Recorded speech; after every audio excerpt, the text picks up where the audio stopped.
was watching Animal Planet. The narrator said, the anteater is 6 feet long. However, his mouth is only a ½ inch wide. I'm thinking maybe he's sick of eating ants, but that's all he could fit in his mouth. Maybe he'd like a nice 3-4 inch plump juicy beetle, but he can't fit it. Maybe the beetle would know that, walk by the anteater teasing him. Hey, man, don't you wish you could have some of this? The anteater would be, you're such a jerk, man. I hate you.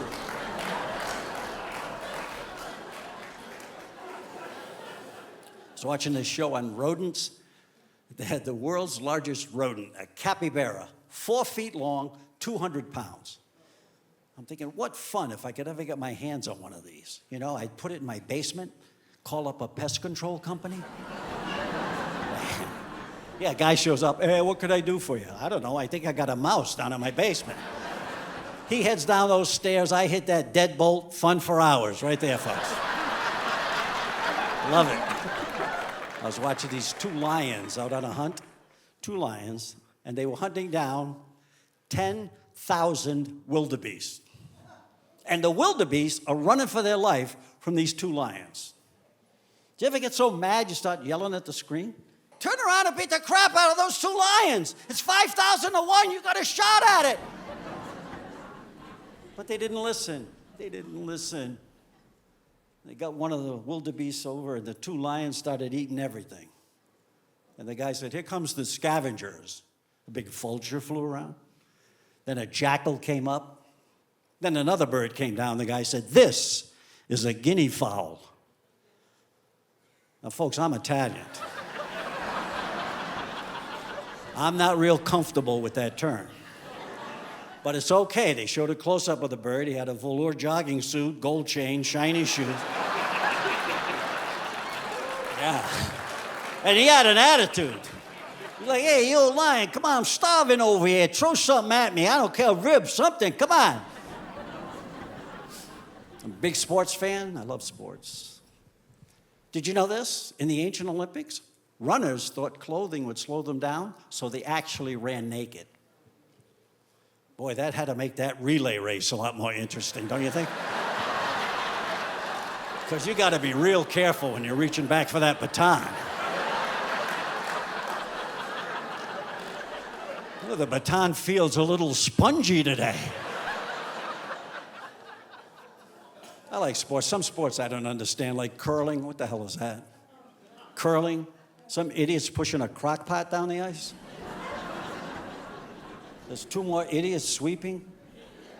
It's not a sport, that's housework. Soccer, I don't get it. I don't get it. To me, it's river dance with a ball.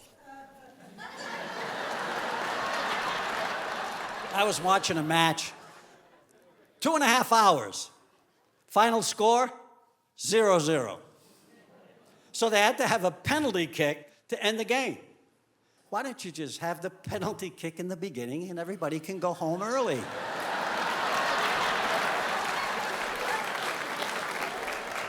I was watching this show on ESPN called Sports Rarities. They had all the crazy things that happened in sports. Like the guy that ran the wrong way on the football field. Yeah, the other guy that threw a basket in the opponent's net. But then they had something really interesting. They had the tallest and shortest players ever on the same team. The tall guy was Manute Bol, 7 feet, 9 inches tall. And the little guy was Tyrone Muggsy Bogues, 5 feet, 3 inches tall. You know they weren't looking each other in the eye. And they had to take a shower together after the game. Could you imagine what it was like for poor Tyrone in that shower room? He's like, hey, man, move over. Come on. Get out of here. Move. Get out. Move over.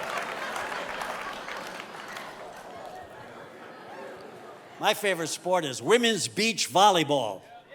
Yeah. I was watching a match. My friend came in. He's like, who's winning? I'm like, who cares? Leave me alone.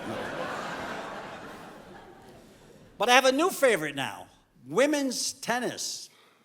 Because I love what they do when they hit the ball. Have you seen it? It's like,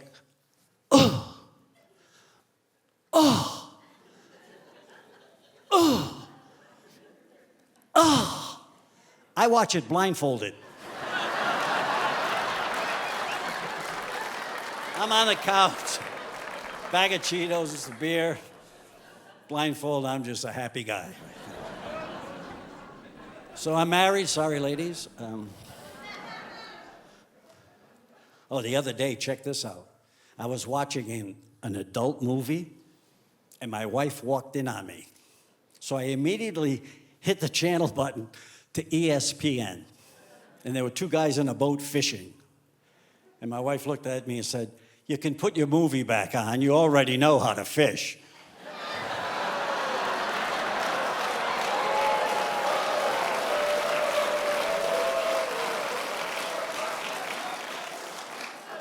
A few nights ago, we're in bed, and I started rubbing my wife's leg, like this. And then I went on the inside a little bit. Then I went across her stomach like this. And then I went down this side like this. And then I went like this. And then I stopped. And my wife's, "Honey, why did you stop? That felt so good." I said, "I just found the remote control."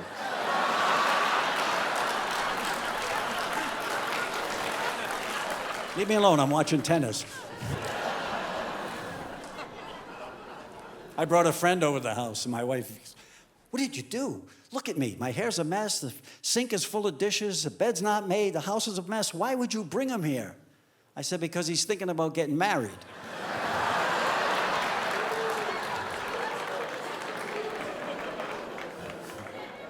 My wife wanted to go to one of those places where they prepare the food in front of you. You know what I'm talking about? Yeah, so I took her to Subway, and that didn't go well, I could tell. So she started on me. I said, "Well, why did you even marry me?" She said, "Well, because you're funny." I said, "I thought it was because I'm good in the bedroom." She said, "See, you are funny." She said, "I'm sick of getting harassed at work." I said, "Well, if you don't like working from home, go back in the office." The other morning, I got on the scale, and I'm holding my stomach in like this. And my wife's like, "Are you trying to weigh less?" I said, "No, I'm trying to see the numbers." The other morning, she woke up, and the first thing she did was put on her sexiest underwear. And I know what that means. It's laundry day. I said to her, "Honey, I want to die making love." She said, "Well, at least it'll be quick."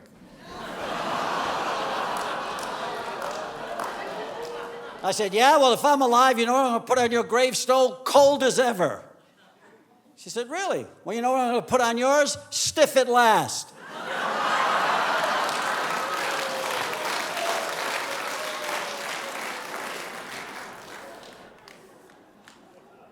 So we're in Costco, and I see this case of Budweiser for $10.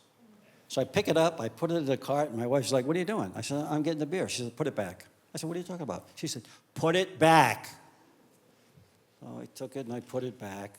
We started walking, and when we go down this aisle, she stops and picks up this little jar of face cream, and it's $20.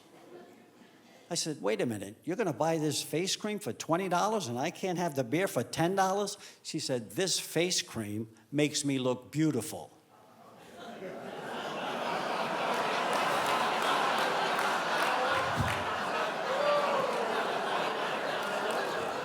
I said, "Yeah, well, Budweiser could do it for half the price."